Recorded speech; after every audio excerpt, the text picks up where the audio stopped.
Just some quick tips and pointers to help you improve your walk. First, before you start, make sure you have control. Make sure you're calm, collected, and ready to move together as a team. Start with the dog at my side with just enough leash for it to be slack when they're sitting next to me, but not enough leash to where it's slack if they're anywhere ahead or too far behind. As you pass a distraction, you can talk to your dog, telling them to heel, telling they're good if they're giving you attention, and offer a reward to them while they're in heel position. Don't worry if they don't choose to take it, just keep on moving. I'm going to turn right here. So here you're going to see me turn into the dog to turn him away from the dog that's coming towards us. That way she If can you see see the an fun little oncoming left turn. dog, Do or one if your more. dog gets too distracted by something other than you, you can use this left turn to break their attention and have them move along with All you. right, I'm going to switch dogs real quick. While I want you to focus having your dog on one side in one position for your walk in the beginning, don't stick to your dog having to be on the left. You can see here that Louie, the little guy, is on the right side. It's his preference. I do not mind it, but you can see him trying to cross back over to the left there. I did not let him do that. He needs to choose a side and stick to that side. And I reward him right there for being on that side. Hang on, Lou, we got a car coming.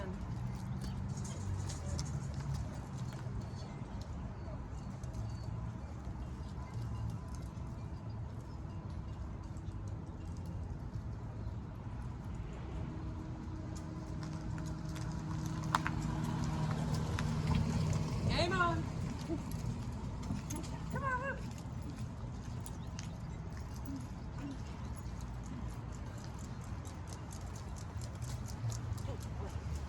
Something I really strongly suggest to those who are still working on their walks is to go out on your walks with purpose of training your walks.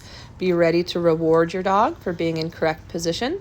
So I'm gonna do the weird Be turn one aware in of your front you. surroundings. So if your dog is really distracted, find somewhere very quiet to practice at first. Move up to new distractions such as birds, squirrels, and other dogs. Practice moving in a straight line. Practice your right turns. Practice your left turns. And remember, if that dog gets distracted, turn into them to move them away. And those of you who have multiple dogs, start with one dog at a time. So you can teach them how to move when you turn into them. You can teach them those left turns, those right turns. And you're not overwhelmed by multiple dogs. And you can bring them together when they are both succeeding at walking politely on a leash individually. The easiest thing for me is I do two leashes, but I kind of know who's going to be the biggest puller. I don't know right now between the two of them. So say Augie's the biggest puller, I shorten his leash a bit. So that way if I have to give tension to him, it does nothing to Louie. Okay. But if I need to, I can kind of readjust to give that pressure to Louie. But I usually will have my leashes where I'll take the end of that leash and still kind of do that anchor hold, thumb in, hold it. But then when I get to this point, I kind of split them. So I can... Okay. Like a marionette. Yep.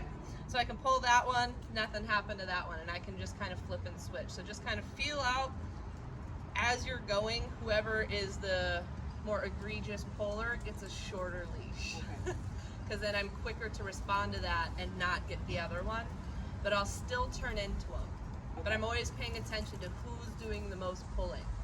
Because if I turn into him, there's no consequence to the guy who's following, because he's like, oh, whatever, we do this, right? So if he's right now pushing, I'm going to do that turn into him to get him to move away. And if I felt Augie going up, I can use just that pressure back. If those started pushing, I can just turn into him to kind of push him away. And that's why I like doing one-on-one a lot, so that they understand how to get away from that. And anytime I see him getting too focused on something, I know, Louie, lots of circles. Anytime I see him getting too focused is when I'm going to cut off that attention. I don't like where they're getting too far ahead, I just pull back So was it one of them or both that was barking at a dog? Both of them, I think. And if I stop and they push ahead, I can use that whole body to kind of push them back. So that way I have that line. Yeah. So I can kind of use more of this, less of this. Yeah. And if they're into food, I can pay, but I'm going to try to sleep. I'm going to try to pay kind of behind, Okay. right? So if I'm paying them as I'm walking, I'm going to do it as I'm coming towards you. So if I wanted to offer a reward, ideally I'm going to do it kind of when they're in that position. So as I'm walking and they're behind me, I'm going to say yes, and almost where I have to turn behind and pay. Augie's just not into the food. So that way the reward happens back there versus up here. So since Louie likes to heel on the other side, do you ever use both hands and have one on each side, or do you like to keep them together? I'm a lazy walker, so I want one hand free so I can phone or do whatever. Okay. So if I had a dog, back up, dogs. Thank you. Sit. If they had different preferences, come here, Louie. I would do it behind my back, but so you could see, I would just have, sit. Thank you. This leash is about that length, so I have that ideal distance. This one I just do across my back. Okay. So it would just look like this, but behind my back. Okay. And it's still in one hand. Okay. So you don't ever use those things that attach two collars I to don't. one?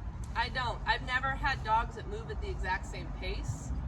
I find it unfair if like one dog does drive off to go sniff, it is now forcing the other one out of position. Yeah, and that's what I think it would be like with him and Vale.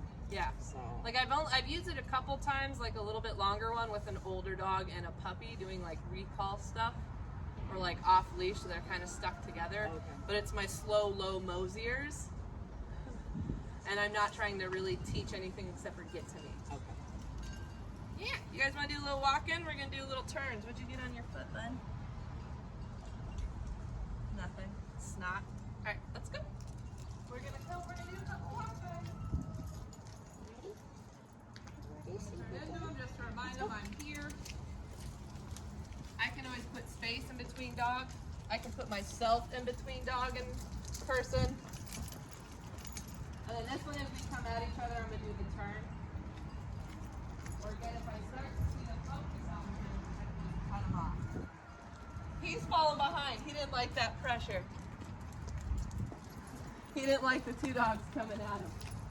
He's falling behind. He's like, I'm gas, lady.